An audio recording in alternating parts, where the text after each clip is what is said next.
Eggless chocolate cake எப்படி செய்யறதுன்னு பார்த்தோம். இப்போ அதோட ஃப்ராஸ்டிங் எப்படி செய்யறதுன்னு பார்த்துடலாமா? மெயினா 2 விஷயம் தான். மீதி 2 விஷயம் நம்மளா ஆட் ஆன் பண்ணிக்கிறது ஸ்வீட்டை என்ஹான்ஸ் பண்ணுறதுக்கு.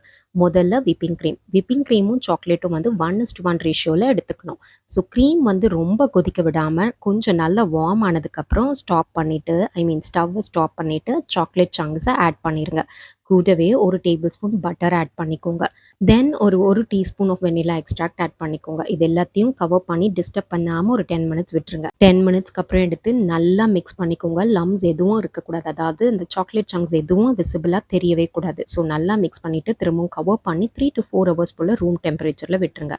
அப்படி இல்லை உங்களுக்கு ரொம்ப அர்ஜென்ட்டாக வேணும் அப்படின்னா ஒரு 1 hour போல் ரெஃப்ரிஜரேட் பண்ணிடுங்க. ஃப்ரிட்ஜில் வைக்கணும், ஃப்ரீசரில் கிடையாது.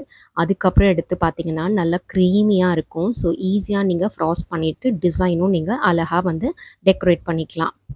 ஓகே. க்ரீம் வந்து பார்த்தீங்கன்னா, நான் இன்னைக்கு விப்பிங் க்ரீம் யூஸ் பண்ணியிருக்கேன். சில பிராண்ட்ல வர விப்பிங் க்ரீம் வந்து நம்ம ஹீட் பண்ண முடியாது. அந்த மாதிரி நீங்க யூஸ் பண்ற விப்பிங் க்ரீம நல்லா செக் பண்ணிட்டு, அதுக்கப்புறமா யூஸ் பண்ணுங்க. அப்படி இல்லாட்டி மார்க்கெட்ல ஈஸியா அவைலபிளா இருக்க எனி ஃப்ரெஷ் க்ரீம் யூஸ் பண்ணீங்கனாலும், இந்த மாதிரி பெர்ஃபெக்ட்டா உங்களுக்கு கிடைக்கும். நெக்ஸ்ட் பார்த்தீங்கன்னா, என்ன சாக்லேட் யூஸ் பண்றது அப்படின்னு தான். எனி டார்க் சாக்லேட் யூஸ் பண்ணுங்க. கவேச்சர் சாக்லேட்ஸ் யூஸ் பண்ணீங்கன்னா பெர்ஃபெக்ட்டா இருக்கும். காம்பவுண்ட மேக்ஸிமம் அவாய்ட் பண்ணிக்கோங்க. அதாவது சாக்லேட் காம்பவுண்ட்ஸை அவாய்ட் பண்ணிக்கோங்க. ஏன்னா இந்த ரெசிபி வந்து கண்டிப்பாக டார்க் சாக்லேட்டில் மட்டும்தான் ஒர்க் ஆகும். ஸோ நீங்கள் காம்பவுண்ட்லனா கண்டிப்பாக ரேஷியோஸ் வந்து கொஞ்சம் மாறும்.